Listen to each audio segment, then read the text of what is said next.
guys, it's Derek and Lindsay. Welcome to part 3 of our 4-part home buying series. We have finally made it to my favorite part of the home buying process, looking at homes. This is the best part. This is what we've been waiting for. We're now on the 3rd part, and this is the fun part, so you should be excited. We're going to be looking for that master bedroom. We're going to look for that big kitchen. I'm excited. I can't wait. This is my absolute favorite part of home buying. To be excited with us, we need your help. Smash that like button, leave a comment, subscribe. It helps us with the YouTube algorithm. Let's get started. So when you're trying to find a home, there are 2 places that you can look. The first place is your realtor. They're going to be able to give you a lot of resources and listings and start pushing things your way when you give them a parameter of things that you're looking for in a home. It's a time to put them to work, right? Give them the filters, give them things that you're looking for, and have them start sending those to you. Part of that is tell them what you don't like. If they're sending you things that are out of your area, out of your price range, not what you want, let them know. Make sure you're putting them to work in the right area. The second place that we cannot recommend enough that I personally love is Zillow.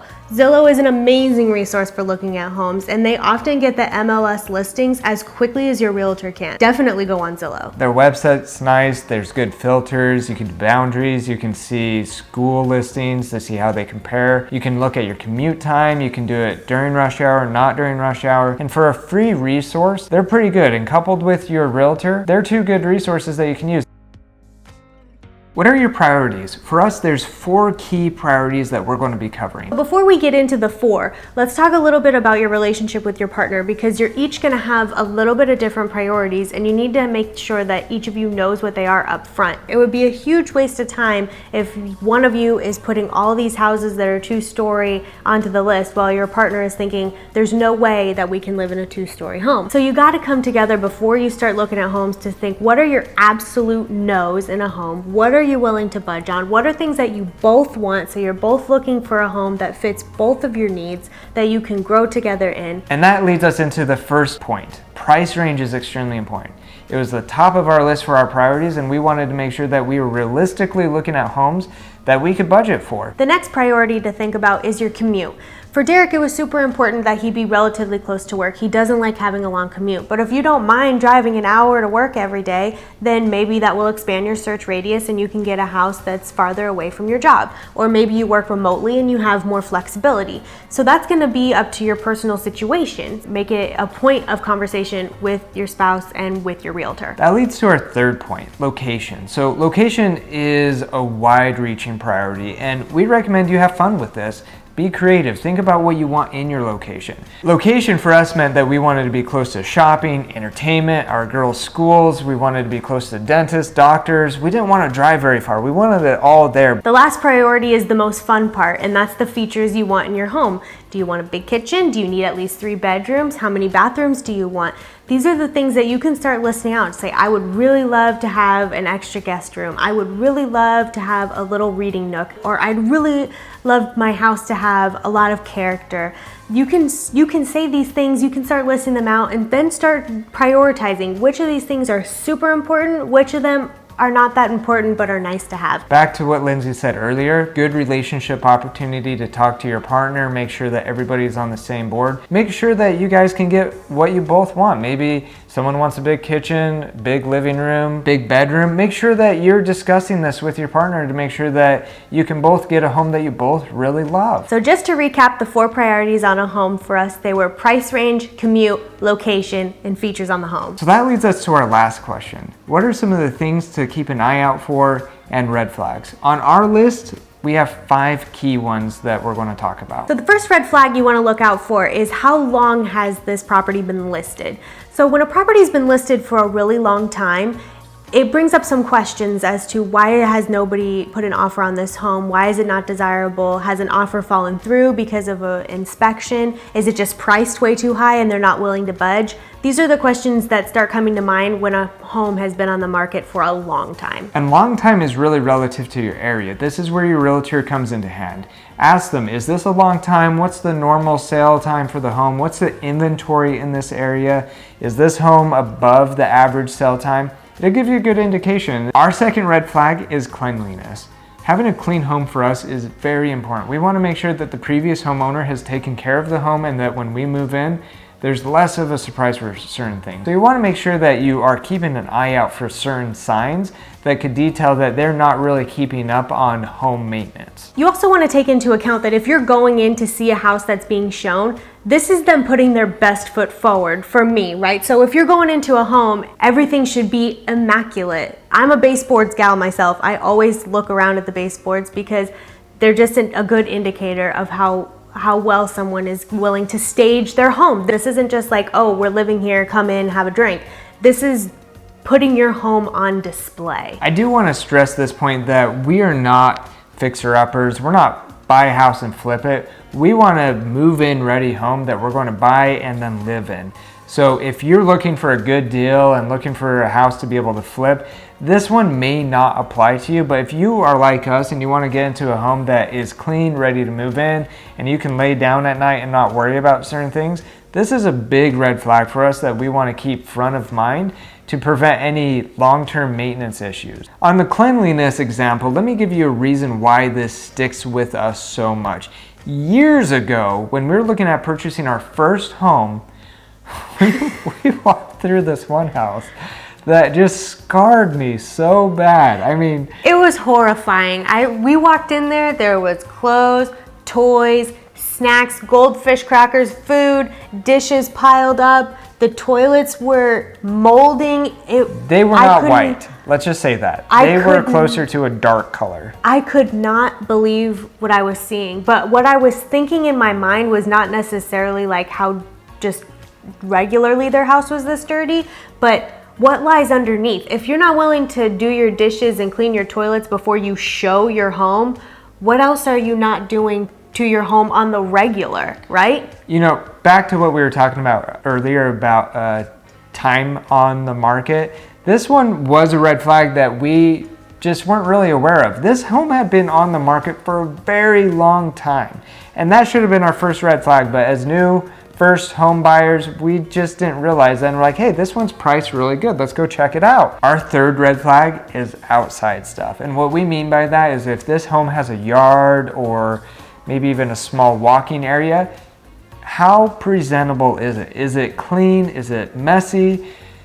We went, the same house that we were talking about with the cleanliness, we walked up and the first thing we saw was an overgrown yard. We saw toys that looked like they were being buried into the yard.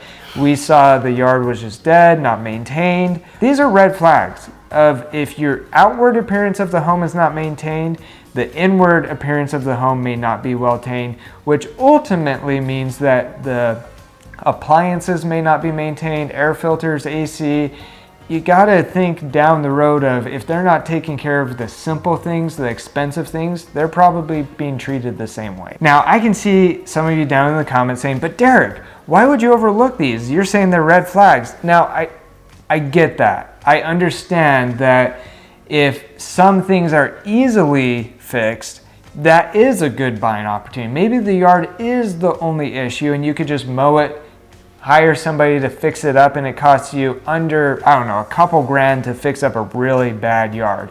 That's really not what we're talking about. We're talking about underlying issues that are going to actually hurt the entire home. We're talking about big expense items due to poor maintenance from the previous homeowner. But now if you do go through a home and you do see that it's minor things that you can fix and you don't uncover these other financially crippling things that could bring you down to zero liquidity when you move in, that's something you can consider as a potential leverage item that you can bring into the offer. That you could say, hey, you know what, these things aren't working out. You need to lower your offer because I need to fix this if I'm going to move into your house. I'm going to stop Derek right there because this is exactly what we're going to cover in the fourth part of our series. The fourth red flag that we look for is the age of the appliances and how well they're maintained. When you go through a home, this home is not a museum. It can feel a little weird because especially if it's not vacant, somebody else lives in this home. Turn on the faucets, turn on the showers, open the fridge, turn on whatever you want. This home is something that you might purchase for a lot of money. Feel free to touch anything you want as part of the home. Just a few things to get your mind stirring about this. When you go into a home, open the dishwasher, open the microwave, open the stove, open the refrigerator if they're going to be leaving it. One point that you might want to consider is If this is the first time you're going through the home, maybe you do treat it like a museum and you write down to say, hey, I like this home. Let's look at a few others. It'll save you a tremendous amount of time. But the homes you come back to, we highly recommend that you do not treat it like a museum. Do not walk around and try not to touch stuff. If you're in that home for a second time, we recommend that you play with it as if you're trying to live in it. In our first home that we purchased, one of the things we regret doing a little bit is we didn't check the plugs. Who knew? Every single one of the plugs in our house, you plug it in and that plug will fall out. We had no idea and it bugged me to death. The fifth red flag that we always look for in homes is storage space. Now, when I talk about storage space, I mean, where are you gonna store your linens and your extra sheets and your Christmas decorations? Where are you gonna store things that you just don't use all the time, or you just don't keep out in the open? Okay, just a really quick recap about our red flags that we just talked about. Time, cleanliness, outside, age of appliance, and storage. These are our personal red flags. We recommend that you use them and build onto them. We recommend that you look at what would be a red flag for you. Thanks so much for watching, you guys. Don't forget, this is part 3 of our 4-part home buying series. In the 4th part, we're going to be talking about pulling this all together and making that offer and negotiating those terms with the seller. As always, remember to smash that like button. If you like what you have, please leave a comment down below. We read every comment. We are interested to hear what you have to say. If we left something out, please let us know. If you want to see something in future content, please let us know as well.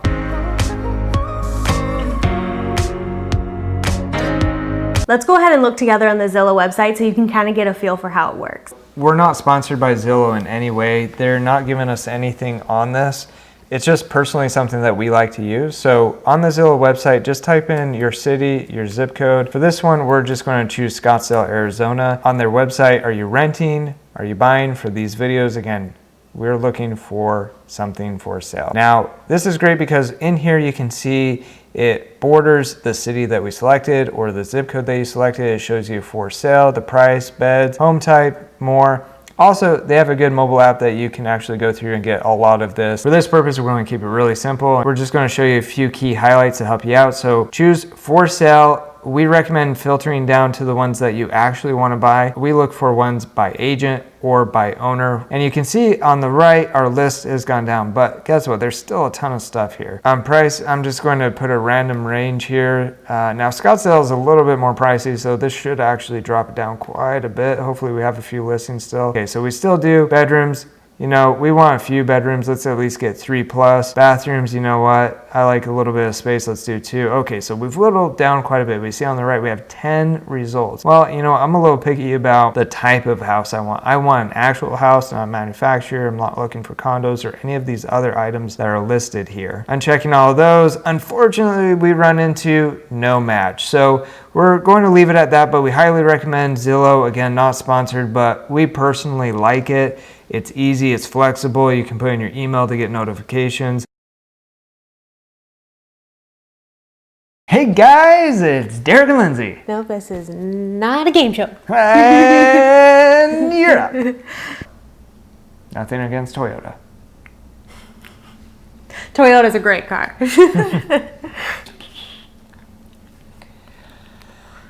On the cleanliness. Getting ahead of myself. We talked about timeliness, cleanliness, outside storage. Timeliness. You said timeliness. Okay, let me start.